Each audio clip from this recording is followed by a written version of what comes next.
નમસ્તે વિદ્યાર્થી મિત્રો, બાજુમાં જ લખેલું છે PCl3 ની આપણે લાસ્ટમાં બનાવટ જોઈ હતી, બરાબર.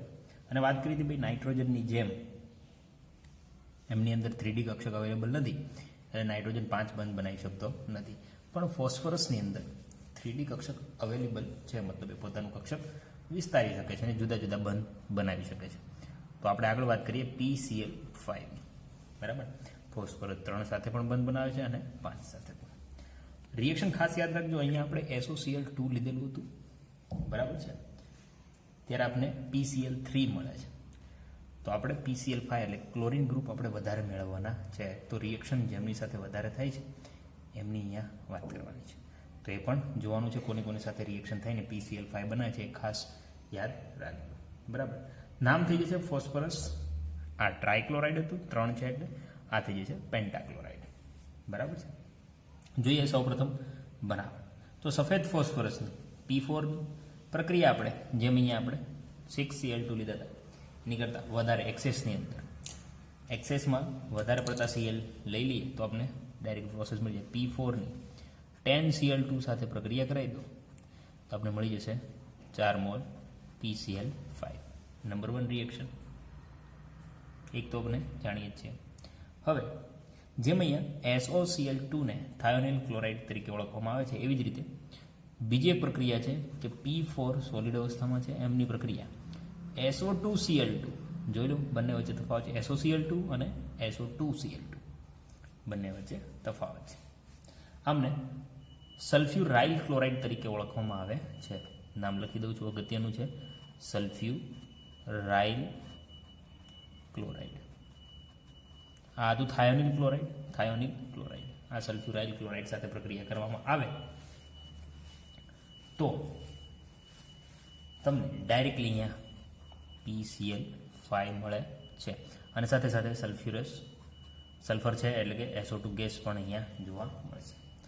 તો આ બે રિએક્શન છે આપણી પાસે, સિમ્પલ રીતે PCl5 મળે છે, બરાબર. હવે બે રિએક્શનથી કામ આપણું ખતમ થઈ ગયું છે. આપણે આગળ વાત કરીએ એમના ભૌતિક ગુણધર્મો. તો ભૌતિક ગુણધર્મની અંદર ગુણધર્મો તો જોઈએ જ છે આપણે. એમાં પ્રથમ જોઈએ છે ભૌતિક ગુણધર્મો, પછી જોઈએ છે રાસાયણિક ગુણધર્મો. ઓકે, તો ભૌતિક ગુણધર્મની અંદર PCl5 આપણે વાત કરી તેમ પીળાશ પડતો કેવો છે? પીળાશ પડતો સફેદ રંગનો, પીળાશ પડતો સફેદ મતલબ કે આપણે ક્રીમ જેવું કહી શકીએ રંગનો ઘન પદાર્થ છે. ઘન પદાર્થ. ગલનબિંદુ 440 કેલ્વિન છે. પ્રવાહી અને વાયુમય સ્થિતિમાં PCl5 નો આકાર આપણે જોવા જઈએ તો આકાર તો આપણે સિમ્પલ રીતે ગણીએ જ છીએ અને આપણે ડાયાગ્રામ જે દોરીએ છીએ એના ઉપરથી આપણે ઓળખી જઈશું. એમનો છે ટ્રાયગોનલ બાય પિરામિડલ. બાય મતલબ 2 થઈ જશે, પિરામિડલ. ઓકે, તો આકાર અહીંયા આપણે સાઈડમાં દોરી દઈએ. ફોસ્ફરસ છે, Cl Cl Cl, બરાબર. આ થઈ ગયું ટ્રાયગોનલ, બરાબર. દોઢ રેખા વડે આ એક જ સમતલની અંદર હોય છે અને બીજા હોય છે એક્સિયલ, મતલબ અક્ષની અંદર એક Cl ઉપરના ભાગમાં, એક Cl નીચેના ભાગમાં, એટલે થઈ ગયું બાય પિરામિડ. ટ્રાયગોનલ બાય પિરામિડ એમનો આકાર થઈ ગયો, બરાબર. 202 પિકોમીટર ફોસ્ફરસથી Cl સુધીના બધા બંધ સમાન હોય છે. એક સમતલની અંદર છે એ બધા બંધ સમાન હશે, પણ જે એક્સિયલ છે મતલબ અક્ષ ઉપરના એમના અંતર થોડુંક વધી જશે, 240 પિકોમીટર, બરાબર. તો આ બસ આટલું યાદ રાખવાનું હતું. રિએક્શનની અંદર, રાસાયણિક રિએક્શનની અંદર આપણે જોવા જઈએ તો મોસ્ટલી Cl ગ્રુપ જ્યારે એટેચ કરવાનું હશે એ આપણે Cl ગ્રુપ આસાનીથી એટેચ કરે છે. એમનો ઓક્સિડેશન આંક જોવા જઈએ તો ફોસ્ફરસ Cl બધા ઓલવેઝ -1માં હોય તો 5 છે તો -5 અને ફોસ્ફરસ ઉપર +5. તો ફોસ્ફરસ પોતાની હાઈએસ્ટ ઓક્સિડેશન અવસ્થા ઉપર છે. હવે એનાથી ઓક્સિડેશન અવસ્થા વધારી શકતો નથી. તો જ્યારે રાસાયણિક પ્રક્રિયાઓ કરશે ત્યારે શું કરશે? એમની ઓક્સિડેશન અવસ્થામાં ઘટાડો થશે, મતલબ તો એ ઓક્સિડેશન અવસ્થામાં શું કરશે? ઘટાડો, મતલબ કે પોતાનું થઈ જશે રિડક્શન. અને જેમનું રિડક્શન થતું હોય એ શું હોય? ઓક્સિડેશન કરતા. તો ફોસ્ફરસ અહીંયા ઓક્સિડેશન કરતા તરીકે કાર્ય કરે છે. જોઈએ આગળ એમની રિએક્શન, જેથી આપણને વધારે ખ્યાલ આવે. તો જે આગળની PCl3ની અંદર રિએક્શન હતી સેમ છે, કંઈ વધારાની છે નહીં, તો આપણે ડાયરેક્ટ નીચે જ બતાવી દઈએ. અહીંયા બતાવી દઈએ છે રાસાયણિક પ્રક્રિયાઓ અથવા ગુણધર્મ કહી દઈએ. રાસાયણિક ગુણધર્મ શું છે એમનો, તો આપણે અહીંયા બતાવી દઈશું. નંબર 1, PCl5 H2O સાથે પ્રક્રિયા કરાવી, મતલબ કે જળ વિભાજન, તો POCl3 અને HCl અહીંયાથી મળે છે. ઓક્સીક્લોરાઇડ સંયોજનો કહી શકો છો, ફોસ્ફરસ ઓક્સીક્લોરાઇડ પાણીની હાજરીમાં, બહુ અગત્યનું છે. નંબર 2ની રિએક્શનની વાત કરું, જેમ કે એમની જ આપણે ફોસ્ફરસ ઓક્સીક્લોરાઇડની પ્રક્રિયા ફરી આપણે પાણી સાથે કરાવી દઈએ, તો અહીંયાથી તમને H3PO4 અહીંયા મળતું હતું H3PO3. આ છે ફોસ્ફરસ એસિડ, ફોસ્ફરસ, અને આ થઈ જશે ફોસ્ફરિક. રસ અને રિક નામ અલગ અલગ છે, તે વસ્તુ અહીંયા યાદ રાખવાનું. HCl તો સાથે મળશે. પછી નંબર 3ની વાત કરું તો PCl5નું તમે વિઘટન કરો. PCl5ને હાઈ વોલ્ટેજ ગરમ કરી દો, હાઈ વોલ્ટેજ મતલબ કે ગરમ કરી દો, તો એનું વિઘટન થઈ જશે PCl3માં અને Cl2 અલગ થઈ જશે, Cl2 ગેસ. તો હવે અહીંયા જુઓ તો અહીંયા +5 ઓક્સિડેશન આંક હતો, અહીંયા થઈ ગયું +3. ઓક્સિડેશન આંકમાં શું થયો? ઘટાડો, મતલબ કે શું થયું? રિડક્શન. બીજી જે અહીંયા પ્રક્રિયાઓ આપેલી છે OH ગ્રુપવાળામાં PCl5 સાથે પ્રક્રિયા કરાવી દો, આ રિએક્શન મળી જશે. એસિડવાળા ગ્રુપની અંદર તમે PCl5 સાથે જે Cl3 સાથે રિએક્શન કરાવતા હતા એ જ બધી રિએક્શન તમારે આમની સાથે કરાવવાની છે, તો બધી સેમ નિપજ આપે છે. વધારામાં POCl3 એ તમને જોવા મળશે. કમ્પ્લીટ વસ્તુ છે. હવે ધાતુ સાથે રિએક્શન કરાવો, તો ધાતુની રિએક્શન અહીંયા નીચે બતાવી દઉં અલગ પેનથી, જેથી આપણને વધારે ખબર પડે. જેમ કે સિલ્વરની રિએક્શન કરાવો PCl5 સાથે, તો અહીંયા મળશે AgCl, ધાતુના ક્લોરાઇડ મળે, મતલબ બાકીનું શું મળશે? Cl આમની સાથે જોડાઈ જશે, અહીંયા મળશે PCl3. 2 મૂળ લઈ લઈએ. એ જ રીતે તમે ટીન લઈ લો, SN, એમની PCl5 સાથે પ્રક્રિયા કરે તો તેમના અનુવર્તી ક્લોરાઇડ સંયોજનો મળશે SnCl4, અને અહીંયા પ્લસમાં મળી જશે PCl3. હા, સંતુલન આપણી રીતે કરી દીધું. તો આ એમની PCl5 સાથેની પ્રક્રિયાઓ, રાસાયણિક પ્રક્રિયાઓ કઈ રીતે ઓક્સિડેશન કરતા તરીકેનું કાર્ય કરે છે એમની વાત કરીએ આપણે. તો આ રીતે અહીંયા કાર્ય કરે છે. તો અહીંયા PCl3 અને PCl5નું કામ આપણે ખતમ કરીએ છીએ. હવે આપણે ફોસ્ફરસના જે ઓક્સો એસિડ છે કયા કયા, જેમ કે 2 તો આપણે અહીંયા જ જોઈ લીધા, ફોસ્ફરસ એસિડ, ફોસ્ફરિક એસિડ, બરાબર. એમની અંદર હાઇડ્રોજન બંધ કઈ રીતે છે, ઓક્સિજન કઈ રીતે જોડાયેલા છે એમની આપણે વાત કરવાની છે. તો નેક્સ્ટ ટોપિક આપણો છે ફોસ્ફરસના ઓક્સો એસિડ. તો હેડિંગ મારી દઈએ, ઓક્સો એસિડ.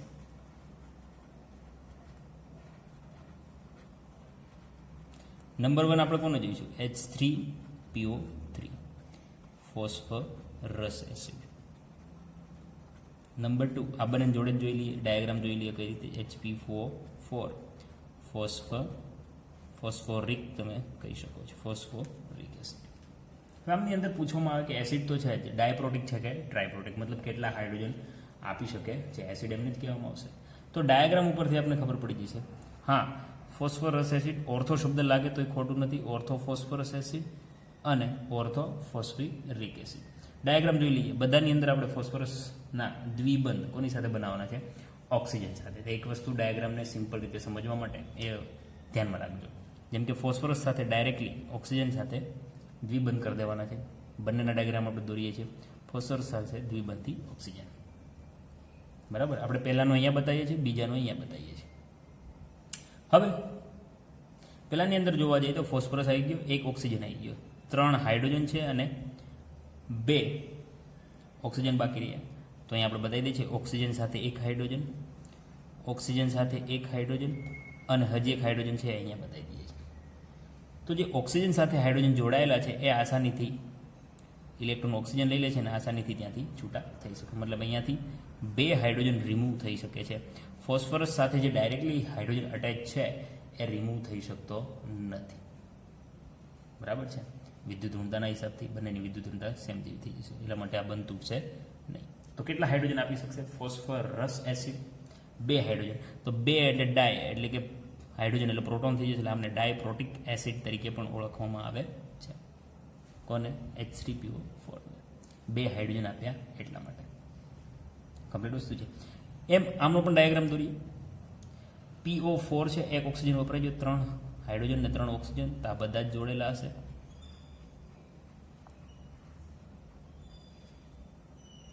ઓક્સિજન સાથે જે જોડેલા છે ડાયરેક્ટલી એ અલગ થઈ શકશે, ફોસ્ફરસ સાથે જોડેલા હોય તો અલગ થઈ શકે નહીં.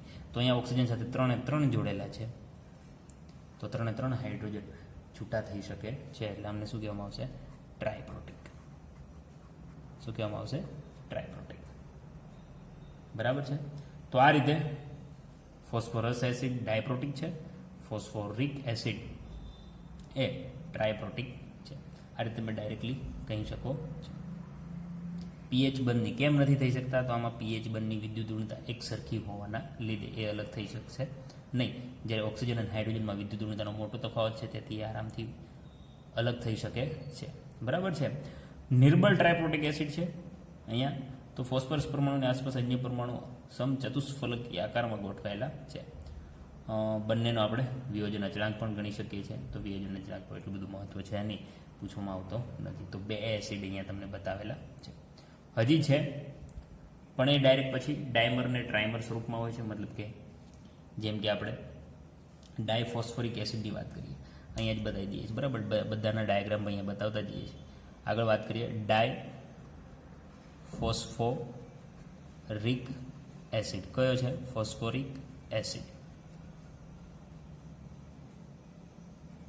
ઓકે, તો ડાયફોસ્ફોરિક એસિડનું સૂત્ર શું થઈ જશે? તો ફોસ્ફોરિક એસિડને ડબલ કરી દો, તો આપણે જો સિમ્પલ રીતે સમજીએ, H3PO4 ને આપણે ડબલ કરી દઈએ તો હાઇડ્રોજન 6 થઈ જાય, P2 થઈ જાય, ઓક્સિજન કેટલા થઈ જાય? 8.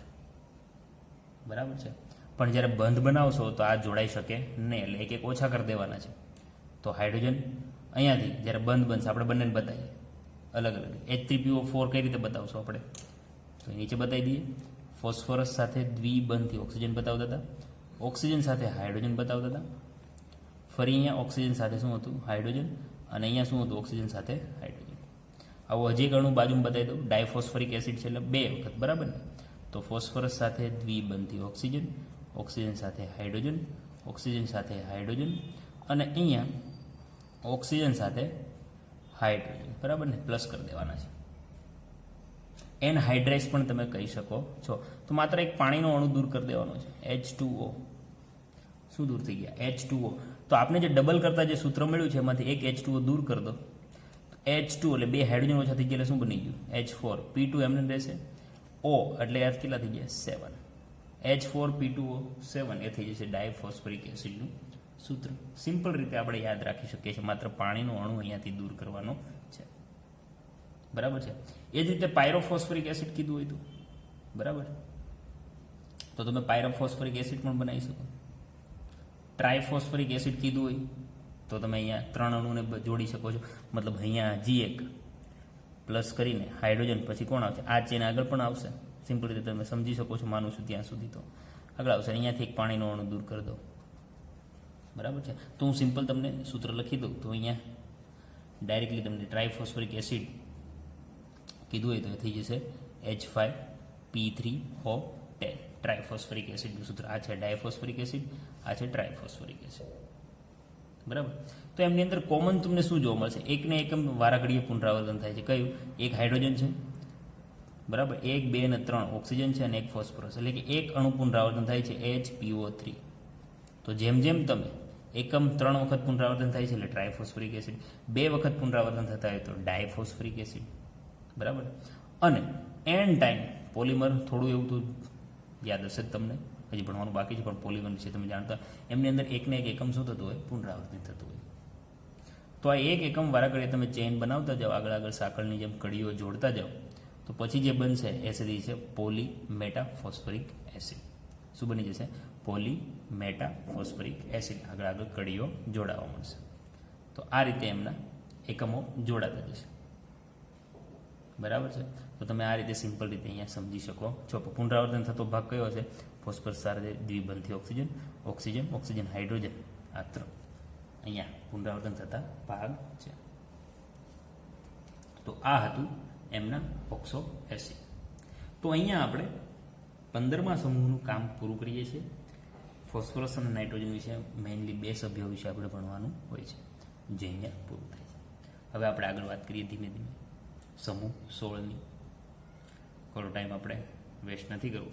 આટલું તમારે યાદ રાખવાનું છે. ફોસ્ફરસ એસિડ જે ઓક્સો એસિડ છે ઘણી બધી વખત બોર્ડની અંદર પૂછવામાં આવે છે, તો તમારે ના છૂટકે યાદ તો રાખવું જ પડશે. બરાબર છે.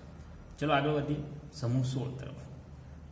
તો આપણે કોઈ પણ સમૂહની શરૂઆત કરીએ છીએ તો સૌ પ્રથમ એમના સભ્યોના નામ, ક્યાંથી મળી આવે છે, એમના વિશે આપણે માહિતી મેળવીએ છીએ. બરાબર છે. ધાતુ છે, અધાતુ છે કે અર્ધધાતુઓ છે, એમની પણ આપણે સંપૂર્ણ માહિતી મેળવીએ છીએ. તો સ્ટાર્ટ કરીએ છીએ આપણે સમૂહ નંબર 16. સમૂહ 16ની અંદર કોણ આવે છે? Oxygen, sulphur, selenium, tellurium and polonium. આમને ચાલ્કોજન સમૂહ તરીકે પણ ઓળખવામાં આવે છે. કયો સમૂહ? ચાલ્કોજન સમૂહ. આ સમૂહ તરીકે પણ એમને ઓળખવામાં આવે છે. હવે તમને આમની અંદર પહેલાં આપણે માહિતી મેળવીએ કે કોણ કોણ હાજર છે. ભૌતિક ગુણધર્મો તો આપણે પછી પણ જોઈએ છીએ.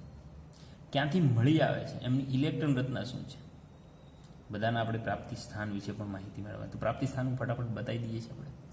ઓક્સિજન વિશે તો વધારે માહિતી મેળવવાની જરૂર નથી, કારણ કે ઓક્સિજન આપણે સૌથી વધારે પ્રમાણે ક્યાંથી મળે છે?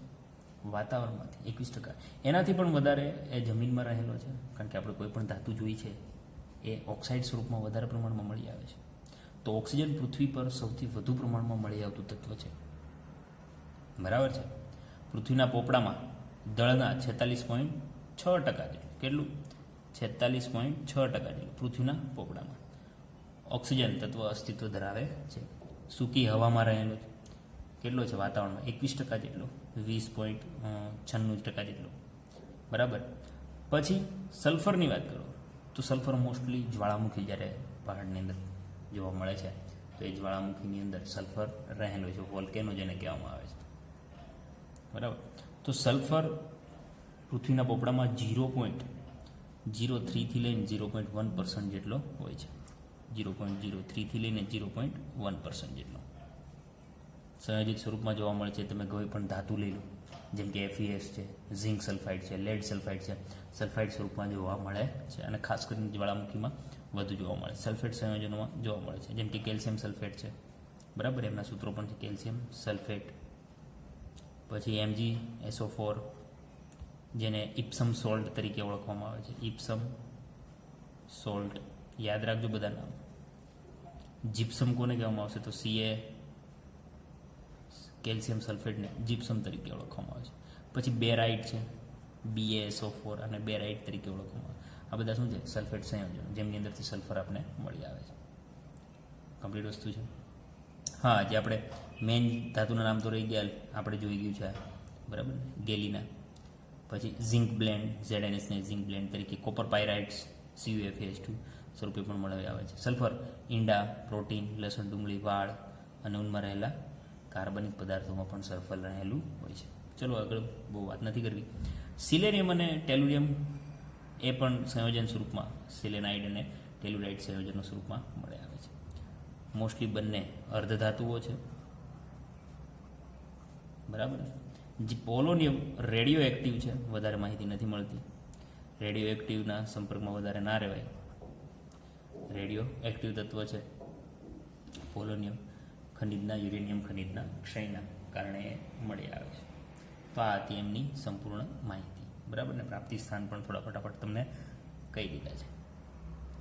તો સમૂહ 16ની તમને ડાયરેક્ટલી પૂછવામાં આવે, ચલો બાહ્ય રચના એટલે કે ઇલેક્ટ્રોન રચના શું છે? આપણે હરેકની સામાન્ય ઇલેક્ટ્રોન રચના જોઈ છે. જેમ કે ઓક્સિજન પાસે 8 ઇલેક્ટ્રોન છે, 1h2, 2h2, 2p4. 15મા સમૂહની શું હતી? 2p3.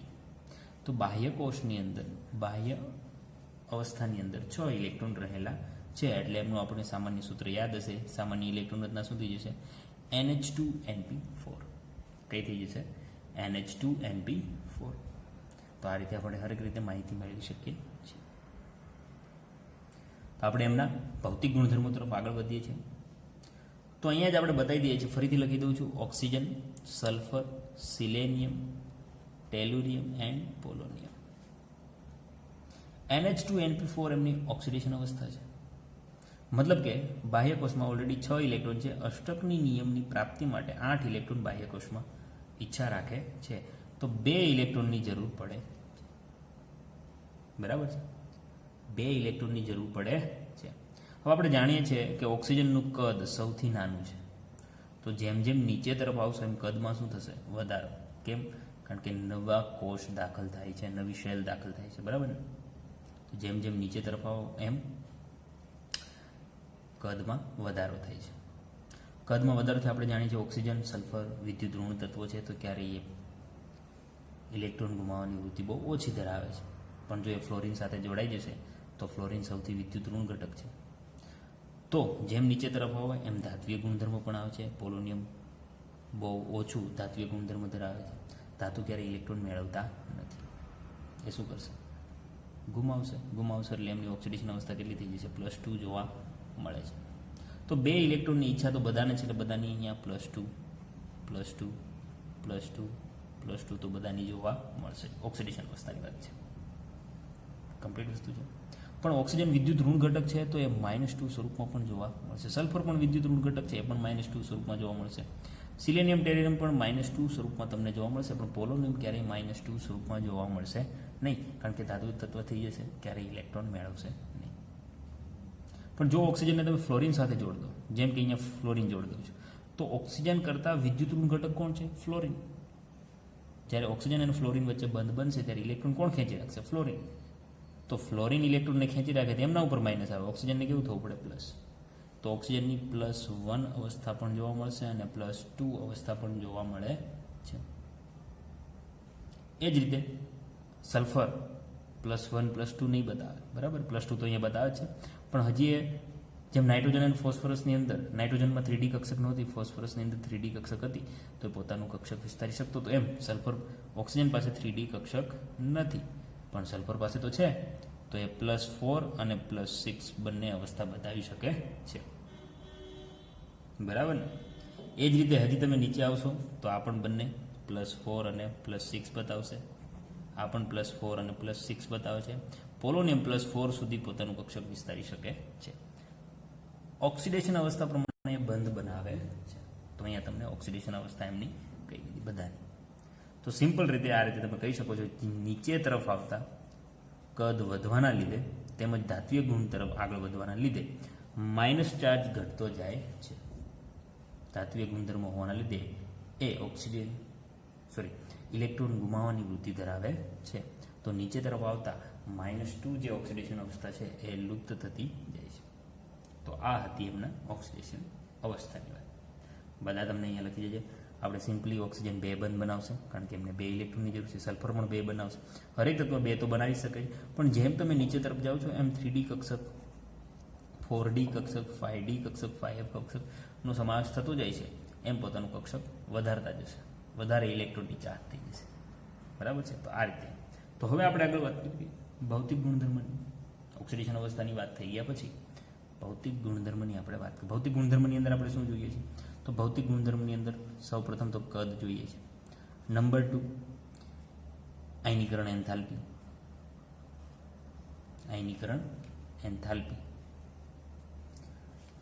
નંબર 3 ની વાત કરો, વિદ્યુત ઋણતા.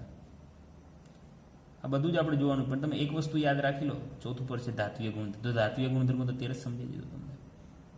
બરાબર છે? ઇલેક્ટ્રોન મેળવવાની વૃત્તિ, આ બધી જ અહીંયા આપણે વાત કરીએ છીએ. પણ તમને એક કદ વિશે મેં પહેલાં પણ કહેલું છે, કદની માહિતી જો તમને હોય તો કદને રિલેટેડ જે પણ પ્રોબ્લેમ છે એમની તમને સંપૂર્ણ માહિતી મળે. ઓકે? તો અહીંયા આપણે સમજી લઈએ, પહેલાં જ કહી દીધું, ઉપરથી નીચે તરફ આવશે એમ કદમાં શું થશે? વધારો.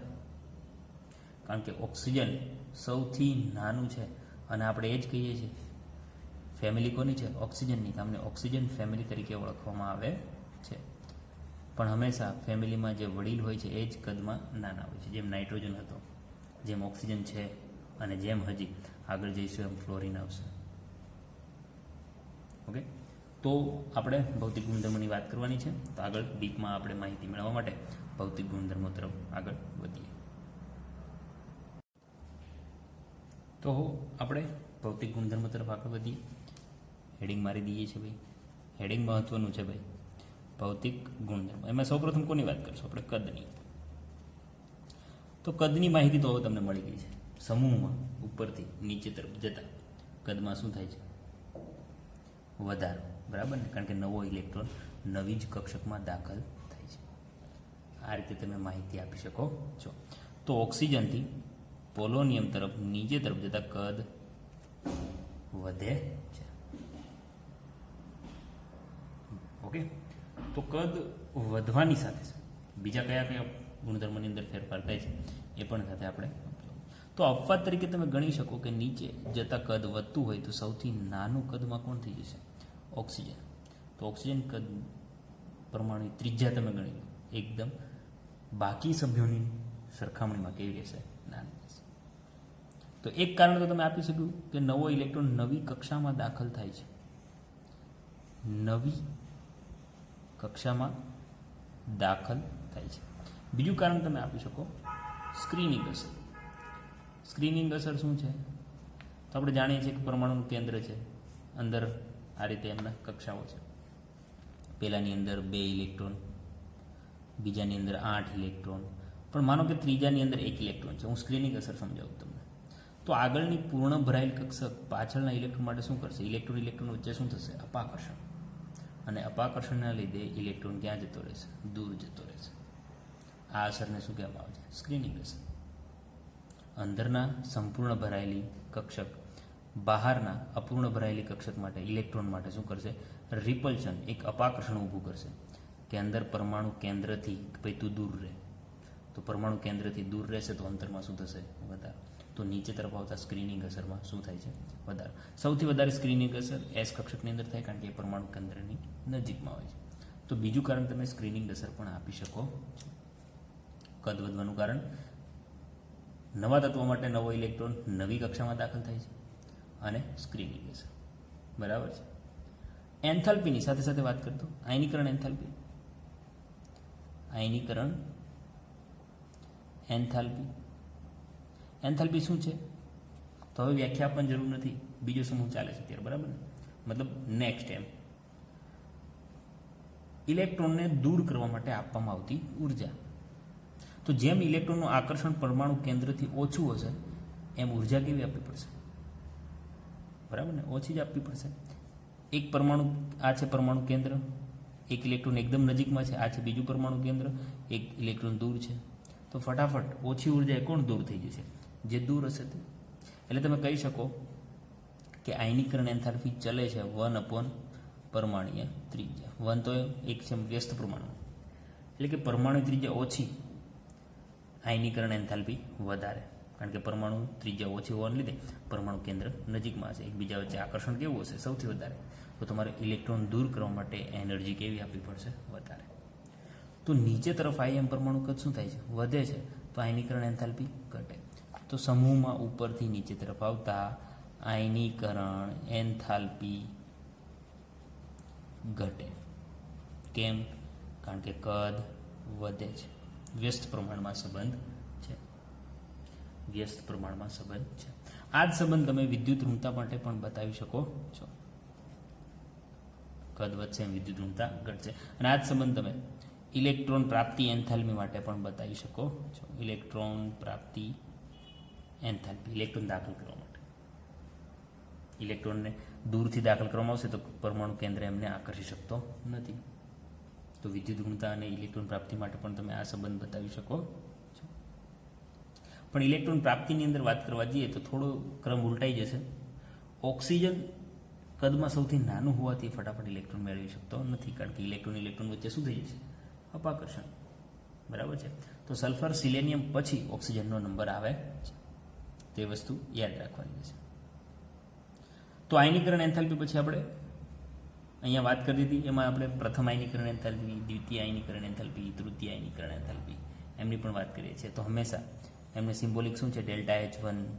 એના કરતાં ઉર્જા કોની વધારે છે? ડેલ્ટા H2ની. એના કરતાં ઉર્જા કોની વધારે છે? ડેલ્ટા H3ની. મતલબ એક ઇલેક્ટ્રોનને દૂર કરવા માટે આપવામાં આવતી ઉર્જા કરતાં હંમેશા બીજા ઇલેક્ટ્રોનને દૂર કરવા માટે આપવામાં આવતી ઉર્જા કેવી હશે? વધારે. તો સમૂહ 15ની અનુવર્તી આવર્તમાં તમે જોવા જાઓ તો અહીંયા આયનીકરણ એન્થાલ્પી મૂલ્ય કેવા રહેશે? ઓછા રહેશે. કેમ? સમૂહ 15માં સરખામણી કરવાની વાત થાય. સમૂહ 15માં અને 16માં આયનીકરણ એન્થાલ્પીનું મૂલ્ય કોના ઓછા હશે અને કોના વધારે? તો સમૂહ 16ના ઓછા હશે. કેમ? કારણ કે આપણે વાત કરી સમૂહ 15ની અંદર પીની અંદર 3 ઇલેક્ટ્રોન હોય છે. સમૂહ 16ની અંદર પીની અંદર કેટલા છે? 4 ઇલેક્ટ્રોન. આ અર્ધપૂર્ણ છે, બરાબર ને? અને આ અપૂર્ણ કહી શકો તમે, કારણ કે 2 આખા બાકી છે, અર્ધપૂર્ણ નથી. મતલબ આ એક ઇલેક્ટ્રોન છે ફટાફટ દૂર થઈ છે, કારણ કે અર્ધપૂર્ણ કેવું હોય છે? સ્થાયી હોય છે. તો સ્થાયીમાંથી ઇલેક્ટ્રોન દૂર કરવો થોડો મુશ્કેલ પડશે. તો આ પણ એક કારણ તમે સમજાવી શકો સરખામણીની બાબતમાં વાત આવે ત્યારે. ઓકે, તો અહીંયા હતી આયનીકરણ એન્થાલ્પી. વિદ્યુત ઋણતાની પણ સાથે સાથે વાત કરતી હતી કે સૌથી આખા આવર્ત કોષ્ટકની અંદર સૌથી વધારે વિદ્યુત ઋણ ઘટક કોણ છે? ફ્લોરિન. એના પછી સેકન્ડ નંબર ઉપર કોણ આવી જશે? ઓક્સિજન. પછી ક્લોરિન પણ આવી જશે, બરાબર છે? તો બધા તત્વોમાં ફ્લોરિન તત્વ પછી સેકન્ડ નંબર ઉપર કોણ આવે છે? ઓક્સિજન. વિદ્યુત ઋણતા સૌથી વધારે છે. ફ્લોરિન પછી સેકન્ડ નંબર ઉપર ઓક્સિજન. તો જેમ તમે સમૂહમાં ઉપરથી નીચે તરફ આવશો એમ ધાત્વીય ગુણધર્મ વધે છે. પોલોનિયમ કેવું છે? ધાત્વીય ગુણધર્મ. ધાતુ ક્યારેય ઇલેક્ટ્રોન મેળવતો નથી, આકર્ષી શકતો નથી. એ શું કરે છે? ગુમાવે છે. તો જેમ તમે ઉપરથી નીચે તરફ આવો એમ વિદ્યુત ઋણતામાં પણ શું થશે? ઘટાડો. શું થશે? ઘટાડો. બીજું કારણ એ પણ આપી શકો, ધાત્વીય ગુણધર્મનું એક કારણ થઈ. બીજું કારણ છે કદ વધવાને લીધે. કદ વધે છે, પરમાણુ કેન્દ્ર દૂર જાય છે, તો પરમાણુ કેન્દ્રમાં ધન વીજભાર, ઇલેક્ટ્રોન ઉપર માઇનસ વીજભાર, માઇનસ પ્લસ વચ્ચે આકર્ષણમાં શું થશે? ઘટાડો. તો ઇલેક્ટ્રોનને પોતાની તરફ આકર્ષી શકતો નથી, બરાબર છે? તો આટલા એમના ભૌતિક ગુણધર્મો. ફરીવાર યાદ દેવડાવી દઈએ. કદ ઉપરથી નીચે વધે. આયનીકરણ એન્થાલ્પી કદનું વ્યસ્ત, ઉપરથી નીચે ઘટે. વિદ્યુત ઋણતા ઉપરથી નીચે ઘટે. એ જ રીતે ઇલેક્ટ્રોન પ્રાપ્તિ પણ ઉપરથી નીચે ઘટે. સિમ્પલ વસ્તુ છે. કેમ? તો કે મૂળ કારણ છે કદ. કેમ કદ? તો કે કદ વધવાની સાથે ઇલેક્ટ્રોન દૂર જાય છે. કોનાથી? પરમાણુ કેન્દ્રથી. મતલબ કે પ્લસ ચાર્જથી ઇલેક્ટ્રોન એટલે કે માઇનસ ચાર્જ દૂર જશે, તો આકર્ષણમાં શું થશે? ઘટાડો. જેના લીધે આ બધી જ પ્રોપર્ટી અહીંયા વધારા ઘટાડો તમને જોવા મળે છે. ઓકે, તો આ થઈ ગયા ભૌતિક ગુણધર્મો. 16મા સમૂહની આપણે વાત કરી લીધી. તો 16મા સમૂહની અંદર થોડી ભૌતિક ગુણધર્મોની અંદર આપણે વધારે એડ કરી દઈએ. કોના કોના આપણે જાણીએ છીએ? અમુકના સમસ્થાનિકો છે, અમુકના સમસ્થાનિકો નથી. કઈ રીતે મળે છે? તો ઓક્સિજન આપણે વાત કરતી હતી કે વાતાવરણમાં મળે છે, પણ કયા સ્વરૂપમાં? O2 અને O3 સ્વરૂપમાં. O3 એટલે કે ઓઝોન, બરાબર છે?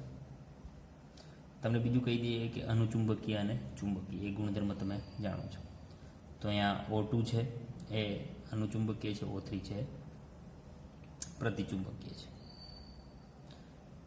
સલ્ફરની વાત કરો તો સલ્ફર આપને મળે છે H4 સ્વરૂપમાં, H6 સ્વરૂપમાં, H8 સ્વરૂપમાં, H2 સ્વરૂપમાં. આ રીતે સલ્ફર તમને પ્રાપ્ત થાય છે. પણ હવે એમની રિએક્શન જે છે આપણે નેક્સ્ટ લેક્ચરની અંદર હવે જોઈશું, કારણ કે અહીંયા આપણે લેક્ચરને પૂરો કરીએ છીએ. રાસાયણિક એમના જે ગુણધર્મો છે, ભૌતિક ગુણધર્મોની વાત થઈ.